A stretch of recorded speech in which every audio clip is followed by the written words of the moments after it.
We can tell that they're baked. Taken the foil off, they've cooled for 10 minutes so I can handle them and they've stabilised. They spring back so they're finished. And we can see the same from our chocolate pudding if we touch it like so. To remove them, give them a slight tap and a shake and they should come out nicely. This one's had the sugar on the outside and that's why it's got a nice shine to it on the outside there. Our our sponge puddings have almond crumbs around the outside and so therefore have a nice texture, nice fluffy puddingy texture on the outside. We'll take one more and out they come. We have hot plates. I've just removed those from the oven. We need hot plate for a hot dessert. If you put a hot dessert on a cold plate, the whole dessert's going to go cold before it goes to the customer. That's not a good thing. Because our sponge puddings have domed slightly on the base, we'll cut them flat so they will actually sit nicely on the plate. You can see I've got some I've done a little bit earlier, and so what you can see here is that we're using a range of, that's a sauce anglaise, fruit coulis, fresh fruit, and this is a dried apple chip from here. Now, I'm choosing my decoration based on the fact that my dessert is hot and therefore it needs to be able to, the decoration needs to be able to hold up, it needs to be stable.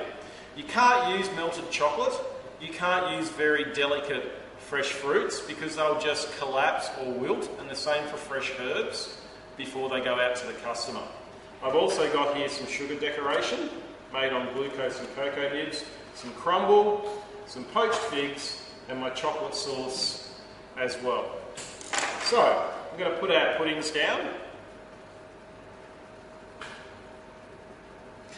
Keep your fingers away from the side of the plate and don't leave any marks on the plate as well. If you make a mess, you will need to clean up your plate before you give it to the customer. The chocolate sauce is just made on chocolate and cream. And we'll just pop a little bit around the outside of this. For this one we're going to use, we put a slight incision on the side of the pudding as we send it out, and a little bit of our glucose chill there, which we can put on top. We might even rest another one against it like so. I'm just looking for my sauce anglaise. Just pop a few pools of sauce anglaise around there.